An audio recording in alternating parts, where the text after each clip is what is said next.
Hi, great. Welcome to everybody. It's great to talk as part of this Know How conference, and the first time I've talked at a conference that I've presented in my house, which is really quite nice. So today my talk is split into two parts. The first part I will be talking to you about my work with She Says, and in the second part I will talk to you about the tips and techniques that I've learnt along the way about leading and transforming design teams. At the end of each session I'll do a little bit of a question and answers session, so if any of you have any questions from anything I've said, then we can talk about that. Also below the screen that you're viewing, you'll see that you can download the PDF to my talk today. So I've put quite a lot of info on there, so if you want to download and then follow me through that and keep it as reference, then you're very welcome. So let me start by telling you a little bit about who I am. I'm a director of She Says in the UK, and I've been working with She Says since 2007, when Laura and Ali first started. I've got over 15 years design experience, so I'm actually a graphic designer by trade. So I've been doing that, working in design agencies, and then more recently leading in-house design teams. So I do have a proven track record of turning in-house design teams into their own profitable and highly respected design practices in their rights, and that's something I'm quite passionate about doing. I've also got an MA in Design Management from the London College of Communication, which has given me, I think it just turned me from being a designer into somebody who was more strategic and really helped me to understand clients' needs. And also it gives you a totally different perspective when you're running a team within a business about what they want you to achieve as a division. I'm also trained as an executive coach, so I do a lot of coaching with creatives and entrepreneurs. And I won a couple of awards. I won the Kantar Inspiration Award in 2011 and the Future 100 Awards in 2011 as well. So to kick off then, I don't know if any of you have heard of She Says. We're now the largest global digital creative network for women. We started off in London. I went to one of the first She Says networking events, and at that time it was really quite different, because any networking events that you went to then were very stiff. Everyone was in suits and it was all about meeting and making business connections. And what was really nice about what Laura and Ali created was a really relaxed, informal atmosphere, hosted by an agency. It's about 30 attendees. They had 3 or 4 female speakers, and all the women were sort of senior women. And it was just really inspiring, but really a really nice, relaxed atmosphere. And they asked for some help, and I immediately said, I'll help you. And so that's what I've been doing. And then Ali moved to New York with work and with her husband. And so obviously she set up She Says network over there. And then we've just encouraged our members to just take our brand, take what we're doing and set it up locally where they are. So now we're in not only London and New York, but San Francisco, LA, Boulder, Seattle, Dallas, Toronto, Sydney, Melbourne. We've got a couple more divisions in the UK now, so we're now in Brighton, we're in Scotland, we're just about to set up in Manchester and also Bristol. We're in Brazil, we're in Canada, and it's just never ending, and it's just really inspiring to see people take the She Says brand and set it up and launch their own events in their area. So it's really inspiring to see. So what we actually do, and what we have been doing since 2007, are monthly free events. It's always been really important to Ali and Laura and to myself that our events are free and accessible to young creative women.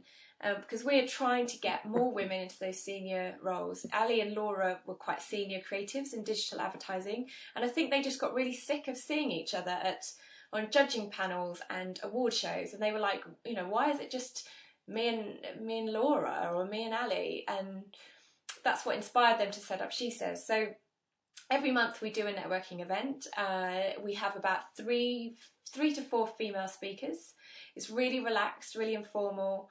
and it's just a really good event. And we do different topics, so topics that might be suggested by our members, but they're all topics that we feel will help young women in their career. So this year in London we had a portfolio surgery in January, which had 15 creative directors, male and female, and you could bring along your portfolio and you almost speed dated them, so you got 10 minutes with each creative director. And this is an opportunity that you just don't get as a young creative anywhere, to be able to talk to these people who would want to employ you and get some really honest feedback from them. So that's one of our biggest events. And then we had a night last night, which was a student night, where we had some students talking through their work and their projects. And they did it in the Pecha Kucha style, which is when you have 20 slides and 20 seconds for each slide. So it's great to just give people, especially women, a platform to talk, whether you're experienced at talking or like last night, where some people had never spoken or presented to an audience that large before. And it's great to have, you know, a platform for women to do that in a comfortable, supportive environment. So this year, I think since 2007, She Says has been awesome at doing what women are really good at, which is be nurturing and be supportive. But this year, we, especially in London, have been like, how can we be a bit more provocative now? We watched a trailer for a film called Misrepresentation that is talking about how women are portrayed in the media. And one of the sayings that came out from somebody that was interviewed on that trailer was, you can't be what you can't see. So this year, this is our mantra, and this is what we are using to drive She Says now, to work a bit harder and be a bit stronger. So what we're doing, we really want to be more provocative this year. So just to get more conversation around the topic of why are there not many female creatives at senior levels. And also, I think a thing that we get really tired of is when you see judging panels and you see conferences, that the split of men to women is always about 80% men, 20% women. And I think we just want to start saying to people, you know, why is this happening, and being a bit more provocative and getting them to think about their speaker list, and also helping. So we're compiling a list of senior female creatives so that people can come to us and say, we want some women to speak at our conference. Who do you have on your books? And we also do this with our SCAMP conference that we have in May, which is a one-day conference. We do charge entry for that one, and we try and, we get 80% female speakers and 20% male. The audience is mixed, but we just wanted to demonstrate that it can be done, that you can find great women speakers, and you know, there's no reason to not have that mixture now of that talent. We're still going to continue to do the support, which is, you know, the mentoring and career development. We have a Who's Your Mama mentoring program where we connect people, mentees up with mentors. And we're still going to do our networking and our events. And we're also going to look at how we can deliver training and workshops, but accessible. So, you know, tickets for a day's training for, you know, small amounts that you can either fund yourself, or you can easily get your company to pay for. So not these kind of £300-400 days training. So we just want to be really accessible and make sure that everybody can benefit from what She Says is doing. Leadership is really important to us. Creating more of those senior role models, you know, going back to that whole you can't be what you can't see, and making She Says the place to go for finding out about creative women in creative industries. So our network, we're going to start a newsletter which is going to focus primarily on female creativity and female profiles, so that we really start to promote these women in the creative industries. And we're also looking at make. We've got some fabulous people in our network, and people who come to our events aren't necessarily junior women in advertising. They're copywriters, they're illustrators, they're app developers, you know, there's a whole host of talent. So we want to start looking at how we can make, how can we be more than just a network, how can we create really great work. One of the ways that Ali's doing this in New York, she's created an amazing platform called Shout. Now you can look at this website, it's www.everybodyshout.com. And what Ali's done is totally a different take on crowdsourcing. I have my own issues in terms of crowdsourcing for, say, graphic design or creative expression. But what Ali has created is a really interesting platform. You sign up and you can respond to a brief and you can participate however you want. You could submit work, you can critique other people's work, you can rate work, and then you get points that turn into cash at the end of the year according to how much you've contributed to the site. The people that are contributing the most and being most successful are being kind of taken off the top and gathered up collectively so that they can respond to bigger briefs from brands that want to tap into female creatives. But what I really like about Shout is the fact that everybody can see other people's entries. So in terms of if you're a junior designer starting out, you've got some really nice creative projects that you can work on and submit your work and get it critiqued by senior people in the industry. And it will allow you to see everybody else's submission and see the critique that all those submissions get. So what Shout will do will raise the standard of creative as well across the industry. So I think it's a fascinating platform. Wired magazine have talked a lot about this. And I'd like to just, see where that goes and where Ali takes it. So I encourage you to sign up on there and spread the word about that. So another thing I wanted to talk about was the value of the female, of a female network, because some people ask this quite a lot. And I think it's not about She Says being a man hater. We love the boys, like we've all, there's no reason to hate the boys, but we are really committed to creating events that showcase and provide an opportunity for other women to speak. And we often get questioned, people are saying, well, that's great, you can still do that, but why can't the boys come and watch? And we've never turned away a boy from our event, but I think we're about creating role models, and there's lots of events out there for boys, and I think also the atmosphere does change. Men and women do interact very differently, and we create a really nurturing, supportive environment where it's not competitive and there's no hidden agendas. It's just about people getting together, networking and sharing, their good stuff and difficult times.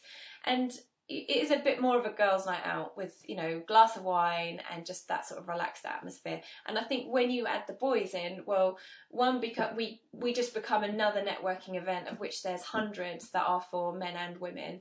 And the dynamic of the room does change. And I think the girls are a little bit less open. The boys take over a bit more. So, we're not pushing the boys out. But we think it's good to maintain a female-only audience and speakers for that. So another reason for what She Says is doing is there's quite a lot of stats and there's quite a lot of talk now, especially within the creative media industries. I found some studies. One of them was carried out by skillset.org. And they said that women working in the creative media industries are underrepresented, underpaid, and more highly qualified than their male counterparts. And to read things like that in 2012 is really quite disappointing, and that really should change. Culturalleadership.org have done their own research, and they are saying that male leaders outnumber female leaders by 2.5 to 1. So again, there's another misrepresentation there of women in those senior leadership roles. Another stat from Cultural Leadership, 39% of the workforce in the creative and cultural sector is female, compared to 46% of the total UK workforce. So there's even less women than there is across other industries in the creative industries. So that means that there's even less women to pick for those senior leadership roles. So it really is time to address this, and it's becoming a hot topic, not just in the creative industries, but in lots of industries. I think a question that we're still asking at She Says about the advertising world specifically is, why is it still such a boys' club? Especially when you read stats that I found one the other day, that women are controlling 80% of consumer spending. but the female creative directors only make up 3% of the advertising industry. Now, Catherine Gordon, she's the founder of the 3% conference in the States, and she makes a really interesting point. She's quoted as saying, this is not a gender equality issue, it's a business issue. It's very, very smart business to have female-friendly advertising. And you can't deny that when you see that women are controlling 80% of the consumer spending. And another stat that I found from madwomen.co.uk, which is a great site and a great movement, and they're trying to do some similar work to She Says. They're saying that 85% of all advertising and marketing messages are aimed at women, yet 90% of all advertising and marketing campaigns are created by men. And I see this all the time, being a female and being targeted quite heavily by advertising, and the number of adverts that just don't resonate with me, or I don't know who's created them, but they're certainly not, in my mind, they're certainly not living the life that I'm leading or my friends are leading. Bridget Brennan, who's the author of Why She Buys, said this quote, which I thought was really good: which half of your advertising budget is wasted? The half that doesn't appeal to women. And I think she's absolutely right, because I've not bought from specific brands because their advertising campaign has been patronising or I can't relate to it. The advert at the minute that's shown in the UK that really winds me up and is a great example of this is for a yoghurt called Peur de Lait. And it starts off with 4 beautiful women all sitting round gathering maybe a coffee morning at a friend's house. Their friend walks off to the kitchen, and when she goes, they all turn to each other and go, you know, oh, she looks amazing, what's her secret, what's her secret? In a really sort of competitive and negative way. And then they all disappear upstairs and start rooting through her drawers and her cabinets, trying to find what beauty cream she's using or what pills she's taking. And then she comes downstairs and presents them with the yoghurt. And it's just like, who on earth thinks that that's how women behave? So anyway, that's my rant. I won't rant anymore, but it needs to change, and She Says wants to start to change that. But there's another point to this. I do think that women need to help. We need to help ourselves as well. It's not all about the boys changing. It's not all about that. It's about us changing too. I think we've got to accept that business and most industries were started and set up and have been run by men, and men operate very differently to women. Neither of us are better than the other, we just have a different approach. And I think that, you know, understandably so, male leaders are looking for certain traits that they are used to seeing for leadership roles, which tend to be male traits. So I think that women who've been really successful in male-dominated worlds have probably been quite the alpha female, so showing off those male traits, so the guys instantly recognise that that's going to be a good leader, and therefore those women get through. While actually women have a different approach to business and a different approach to leadership that is more nurturing, that is perhaps more caring, and actually it can be as effective, sometimes more effective. And I think it's about the guys understanding that there can be a different approach to leadership, and also I think it's about women understanding that what's being looked for in the business place or in your industry is not the typical female traits. So it's about a bit of a mutual understanding. It's almost a bit of a cultural understanding that needs to go on. And I think I worked at a business where there were 2 MDs, one male, one female, and the female had the nurturing, supportive, caring approach to leadership, and the guy had the more assertive, let's get this done, achieve goals. And I think they were a phenomenal force, and I think that what they did is they just added to the business the mix of things that you need to get people to work for you and follow your vision for the business. So I think that there's a real cultural understanding that needs to go on as well, and it's not just about, you know, giving the boys a hard time for not promoting the girls. I think we have to understand how we operate differently, but that both approaches can work and work really, really well. So that's a bit about She Says and the work we're trying to do there. The She Says website is www.weareshesays.com, and you can follow She Says UK at She Says UK. All the networks plug into the website and the Facebook globally, but we all have our local Twitter feeds. So if you wanted to follow Amsterdam or Melbourne or Brazil, then you can search for them on Twitter and find their Twitter feeds. So has anybody got any questions for me before I move on to the second part of the presentation today?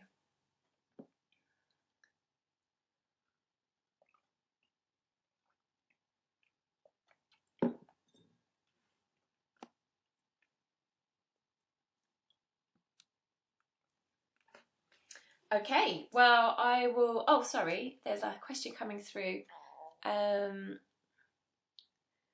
On your last point, does it come down to respect being achieved through fear or love? Oh, that's a different... I would say... definitely. I personally don't believe that you get respect by creating fear. So yes, so probably love. I don't think that you can command respect through fear, but you won't earn respect. And I think earned respect is a very different thing, and that's probably more about love and passion for somebody or something because they've earned your respect. I hope that answers your question.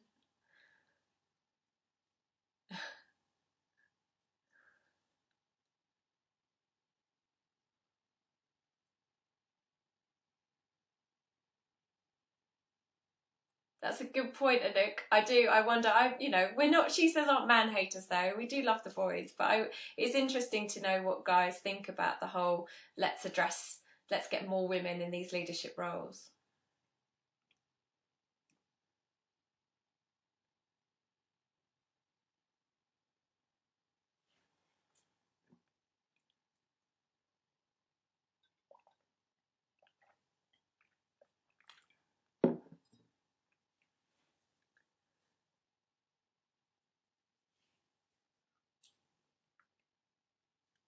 No replies from the boys on that one. Oh yes, one. Yeah, diversity of leadership styles can only be good. Totally agree. Diversity in anything is going to be more interesting and bring more to the table.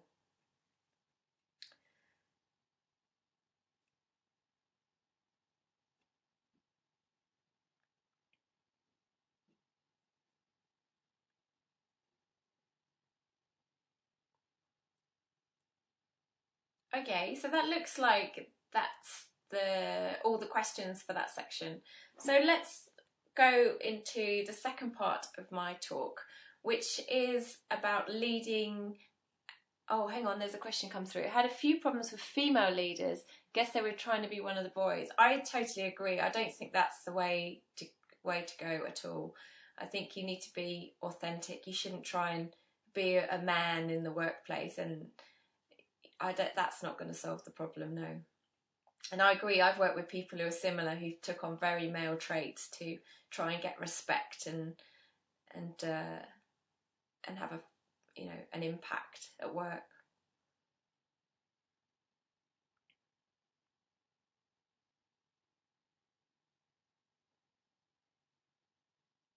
Okay, so let's talk about leading and transforming design teams.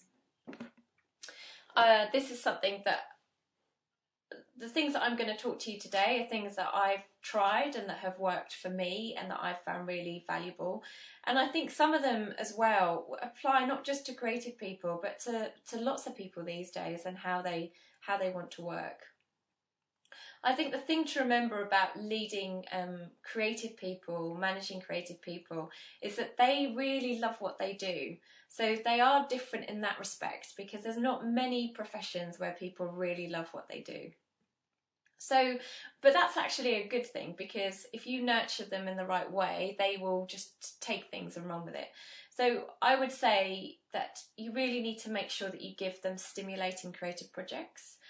You know, having worked in graphic design for 15 years now, there is a level of graphic design that is just the day job and things that need to be done. So you need to ensure that they're getting those creative projects, because that's why they came into the industry in the first place. So whether that's allowing them some time to work on personal projects, if your business isn't generating those projects, or, you know, just giving them that time and making sure that they are involved in these, and being creative, doing what they really love to do. I think giving people plenty of recognition is really important, even if it's just for small things. Acknowledging when somebody's done a really good job, or they've done something that was a bit of a challenge for them, or done something that's a step towards where you want them to be development-wise, and giving that to them quickly and instantly, not necessarily, you know, waiting for a 6-month review to deliver that. So, you know, people like recognition. You'll help to build their self-esteem, and they'll just feel really good and really confident at work, which will only lead to better work. The other thing is to give them little or no supervision. Creative people like to work on their projects, and they like to just get on with it. So give them the brief, give them the goals, give them the deadlines, and let them run with it. And if they feel that they want to go and work at home, or they want to work in their local coffee shop, then encourage that and let them do it. Don't feel like you need to have control over them, or if they're not in your office in front of you, then maybe they're not working and maybe they're skiving. Let them work in their own way, in their own time. As long as they come back to you with the goods by the deadline, then, you know, let them run with it. I think keeping your feedback constructive is really crucial, and that's crucial for everybody as well. It's really thinking about how you address that, and there's lots of tools and techniques for giving constructive feedback, and understand the importance of that, because you want to build the confidence and self-esteem in your team, not ruin it, because all it leads to is, especially creative people, if they're not feeling confident and secure, then you won't get creative work out of them. If they're feeling insecure and they can't do their job properly, they'll panic, and then you won't get the best out of them. And the other thing is to influence but don't control. I think it's really difficult sometimes, especially if it's your own business, or you're leading a few of a team, to want to be in control and to want to make people do everything your way. And I think it's about letting people do it their way, and influencing and steering, but not controlling. That's not the way forward for a creative team, or any team, I would say, from my experience. Another thing to understand is that money really doesn't motivate creative people. You really have to get to know them as individuals to really have that impact. Daniel Pink's got a great book called Drive, which I recommend you read, and he's looking at the new ways that people are motivated, and he says it comes down to 3 things, and I totally agree with what he's saying. He says the first thing is autonomy, so people having the ability to direct the course of one's own life. The next is self-challenge and mastery, the overarching desire for people to improve themselves, gain experience, and get better at what they enjoy. And the third point is purpose. Having a reason to do what you're doing, doing tasks that make your life better or make the world better, or just give you a well-defined purpose to work. And then, because of consequence of that, you make money is the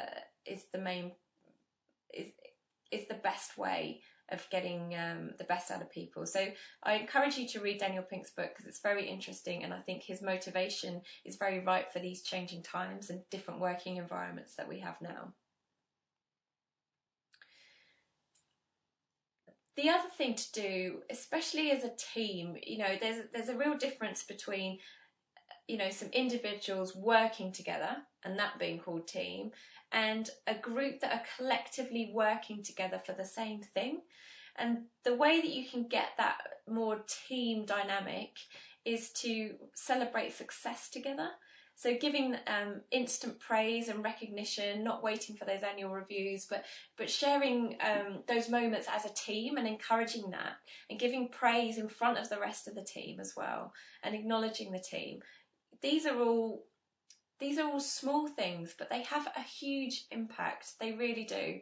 And it's amazing that these little things and how you can change people and build their self-confidence, and then you start to see them deliver some really amazing work when you might not have expected that before.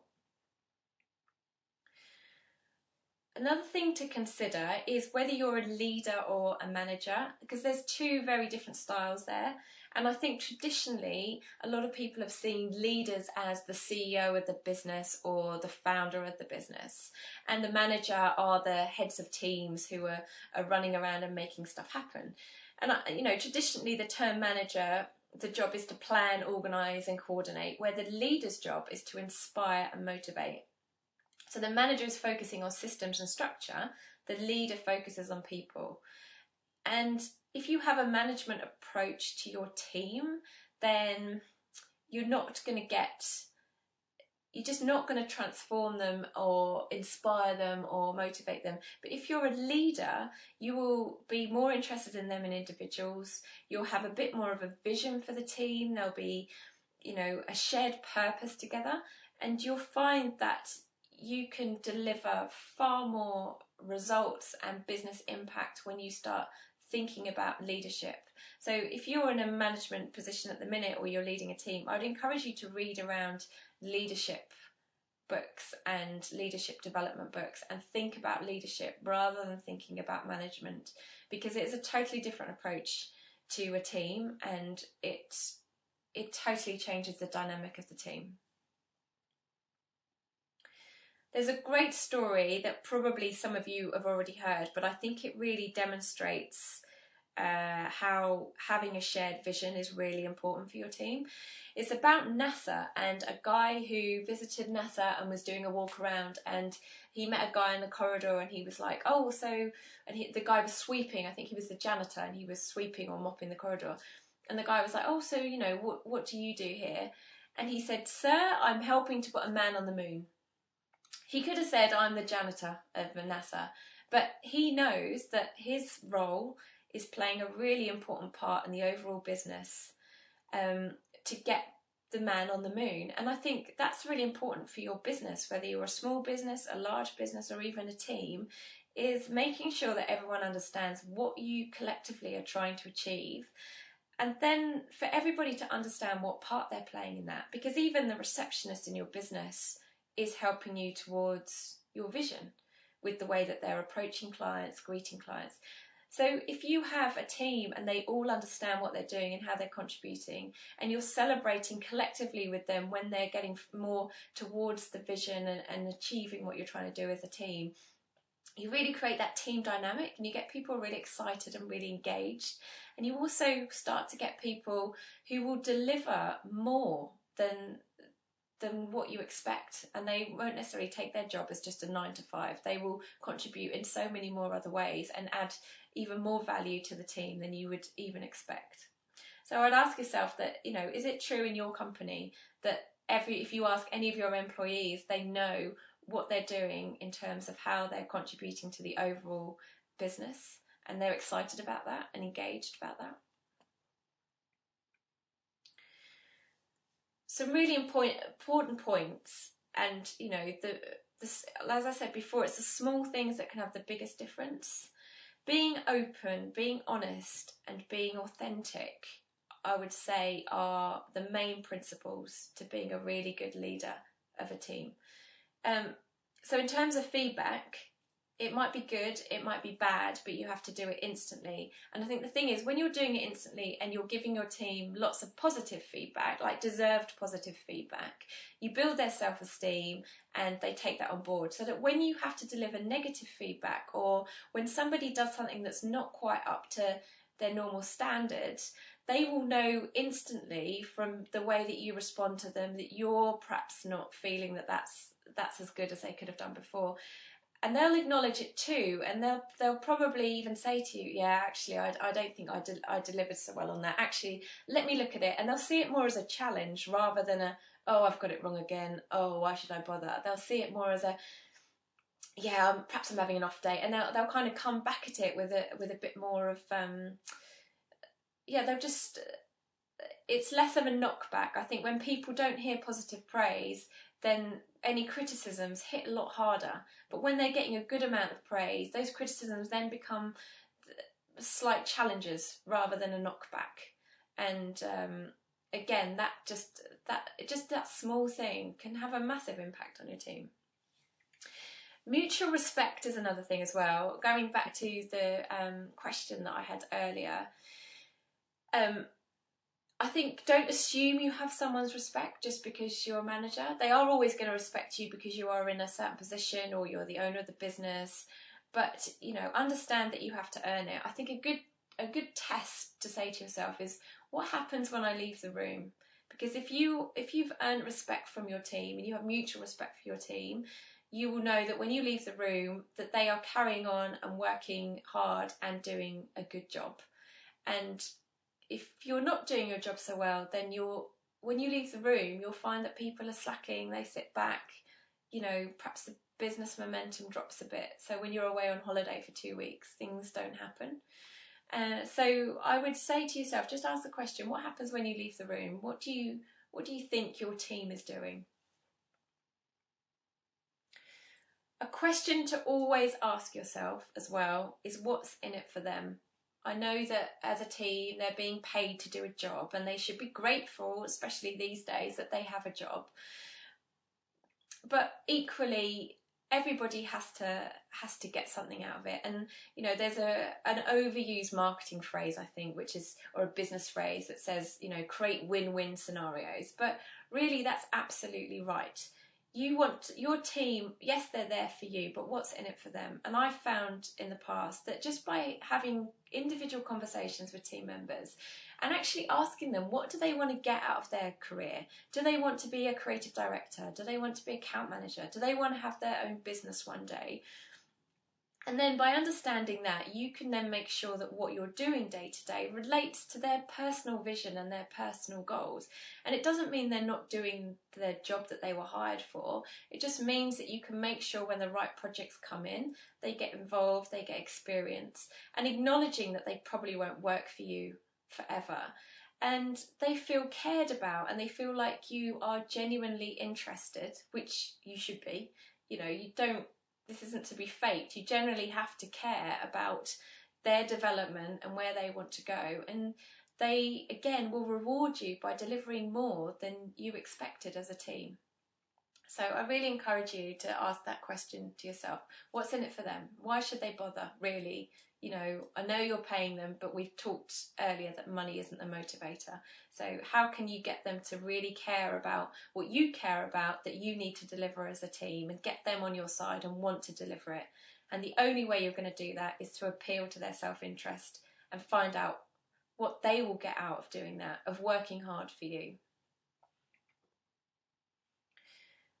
I wanted to also talk about my coaching and going through the training of my coaching, and it's had a massive impact on the way that I also manage teams, because using a kind of a coaching leadership style is very different and very good at developing your teams.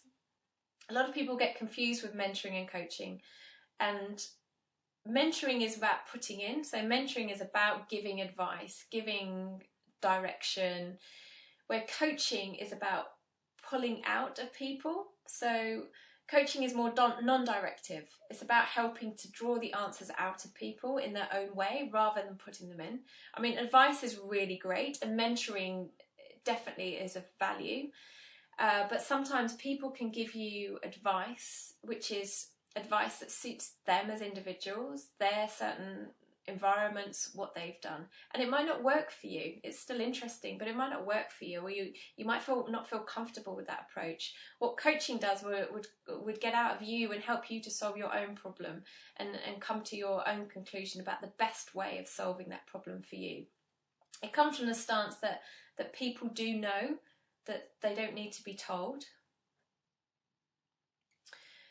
One of the principles of coaching is about asking good questions, getting people to be clear about some generalised statements that they might make. So some good questions. So I've got some examples of good questions. Good questions like asking them, what is possible? What do you think is best? What are you going to do? What's the first step? What would you do differently? What other choices do you have?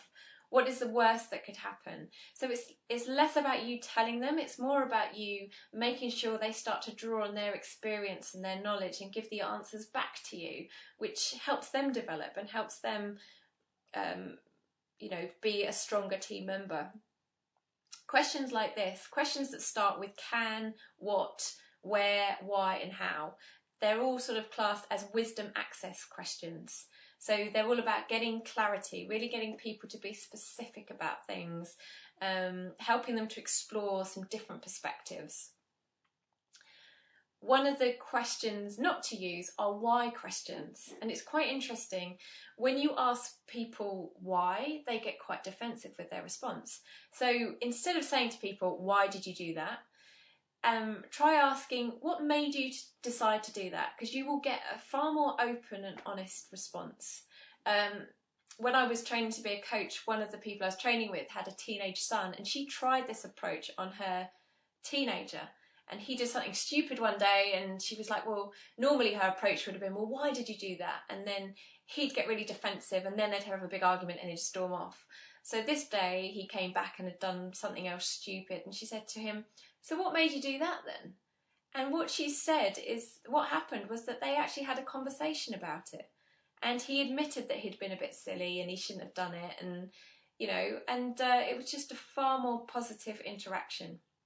So it works for, I really encourage people to read a bit more around about coaching, learn about the T-GROW model.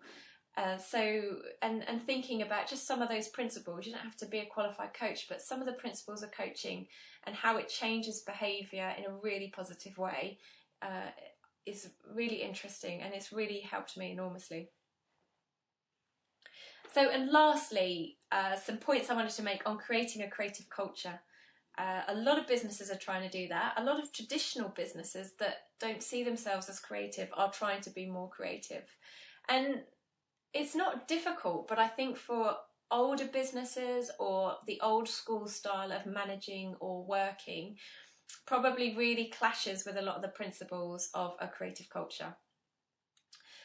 So I found some research that said that creative and innovative organisations tend to share some common characteristics. So there's 5 characteristics. The first one is openness. So having a culture and environment where you are able to voice your opinion and your ideas, and you're encouraged to try new stuff out and new ways of doing stuff and being open to that. And that's quite difficult for a lot of businesses. A lot of established businesses can't do that, but startups can do that. And I think startups tend to be a bit more like this. Having tolerance. So you need that environment that's going to be able to cope with that uncertainty and diversity and those different ways of working and being. Trust. I mean, we talked about trust before. If people feel safe, they'll take more risks. And it's only by taking risks that you can have a more creative and innovative culture. People need to know what's going to happen if they take that risk. Do they lose their job, or is it going to be okay? What are the boundaries? How can they be encouraged to play, and how can they feel like they can take those risks and it will be okay? Giving people freedom, again, a point I mentioned earlier about managing creative people. It's about giving them those clear goals and deciding how they get there. I mean, really, it doesn't matter as long as what they deliver at the end is on brief, is on time, and your clients are happy. And the last one is empowerment. So giving people access to that information and knowledge they need to make those creative connections.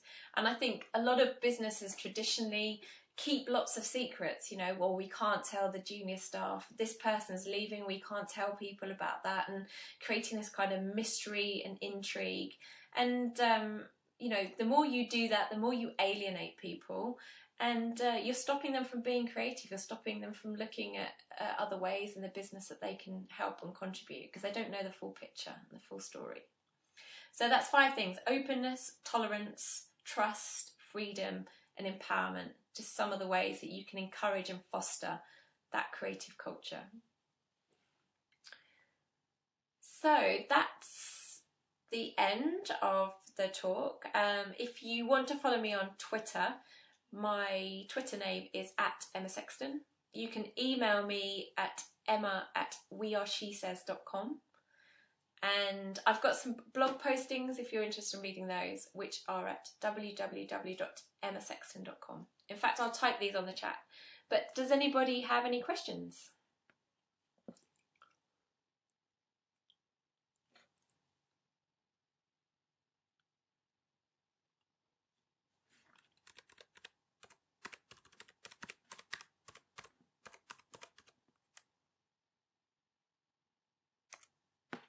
Oh, that's a good question. How do you feel about working with friends? How does that affect leadership styles? Friends as opposed to new outside hires. I think working with friends is quite difficult. I read something the other day that said that friends shouldn't go into business together, but two people who go into business together and become friends works well. And I would agree with that. I've worked with friends before, I've hired friends before, and I think it is more challenging. But I think you can become friends and you can have very good friends with your team. And actually, that's what creates a really good team, if they feel like they have got a friendship level with you. So I'm thinking about how it affects leadership styles. I think if you become friends with your colleagues, so you weren't friends before, you become friends through your work together, through your team collective, through what you achieve together, and creating those really, friendship bonds actually helps you be a better leader, because they're more likely to trust you, they're more likely to feel like you care about them as individuals. And for me, in the past, I've got friendships with a lot of the teams that I've worked with, and it only made us better at working together, and it made the day better because we could socialise and we had a connection, a strong bond and connection through what we were trying to achieve at work. So I hope that's answered your question.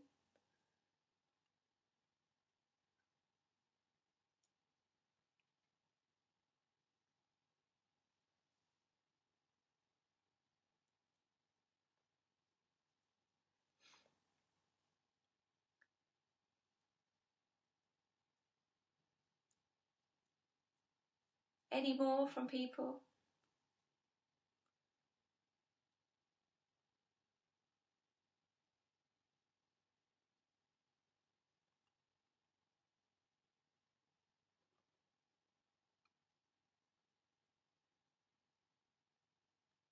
Thank you.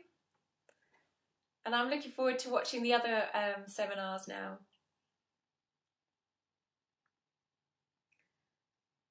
Oh, here's a question. How would you divide work?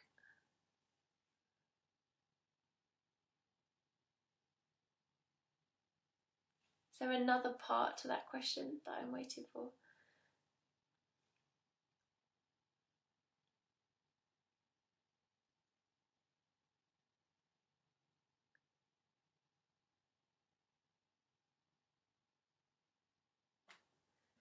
How would you divide work to what they are good at or what they want to... so do you mean how would you divide up the work according to what they're good at or what they want to improve on? I think you have to get a balance, because you need to know what your team are good at, so that when projects come in, they're working on it. But equally, if people want to develop and want to become creative directors, or if they've got their own kind of personal ambitions, then there's going to be some things they'll need to improve on. So I do think you can't, if you keep giving people what they're good at, they won't improve, they won't deliver more. So I think you've got to kind of put them in the deep end a bit, but let them know that you're there supporting them, and they're more likely to do that if they know it's leading them to where they want to be in life. So if someone wants to be a creative director for interest, and you throw them in the deep end by letting them lead creatively on a project, they are more likely to take that on board and relish that, knowing that you are there to support them. So you have to push people's boundaries, otherwise they never go on, they're never going to expand as a team and bring new skills. So I would say, don't stick to what people are good at. Throw new stuff at them, push them out of their comfort zones, because you'll be really surprised that although they might be a bit nervous and scared, actually you'll see them get confident, they'll deliver something, or they'll be doing something new in your business that they wouldn't have achieved unless you kind of pushed them and felt that they could improve in that area.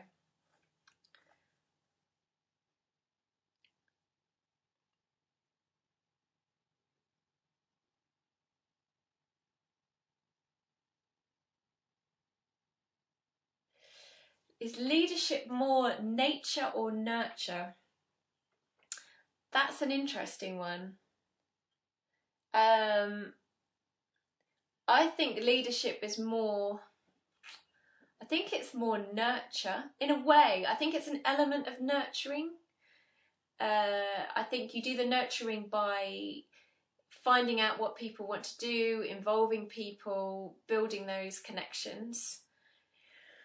But it's not all about nurture. I think there's an element of leadership that's about nurture, but not the whole thing. There's lots of other elements to leadership, like inspiring people and having vision as well. You can't be a leader unless you're quite visionary and you have an idea of where you're trying to take people to go. But you need to nurture them as part of the journey of getting them where you want them to go. So another question here. Could you elaborate more between being a leader and a manager? Again, it's that leadership style. It's having a vision and getting everybody to follow you on that. Where a manager is much more about just process. Is everything running smoothly, going through the motions? The leader is going to inspire people. A manager isn't necessarily going to inspire. Leadership inspires, and leadership moves you and takes you to places where you want to be. You know, a manager is kind of a cog in the wheel, churning, you know, ticking along, where a leader, you can actually totally transform teams or transform businesses, because as a leader you think about a vision and then what your skill is to then get that team on board to help you get there.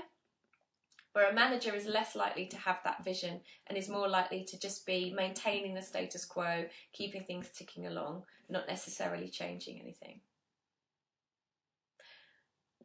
I think everyone can be a leader. I think you can learn to be a leader. I don't think it's something that's exclusive, but I do think some people are naturally more visionary and probably naturally feel more comfortable in those roles. But if you are perhaps an entrepreneur, have set up your own business, and now you've got a team of 5 or 6, you need to learn about leadership to, even if you're not very comfortable with it, and you definitely can. You definitely can.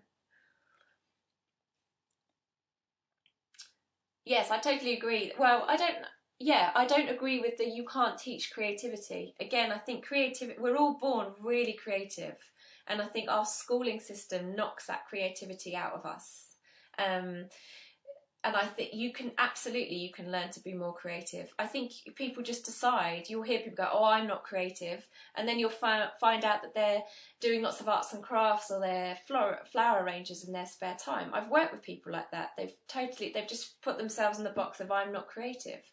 What about if you put in the box "I am creative," and saw how different your world was if you did think you were? Because we're human beings. That's what makes us different from, you know, animals. We connect things. Everyone is creative in their own way. So I do think you can teach creativity.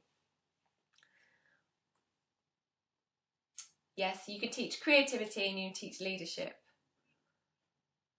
But I do think that both those things, some people fit into those boxes, you know, they just find it easier to sit there. And some people have to work a bit harder to do that role, or work a bit harder at being creative.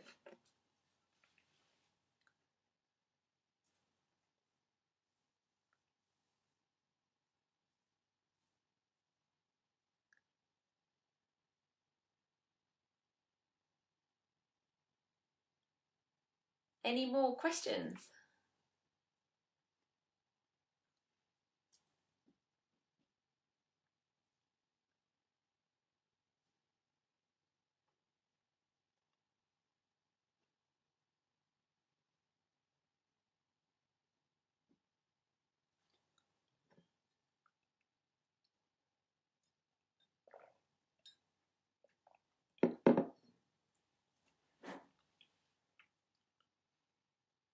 Thank you everyone, that was good. I enjoyed that. And good luck with the rest of the day.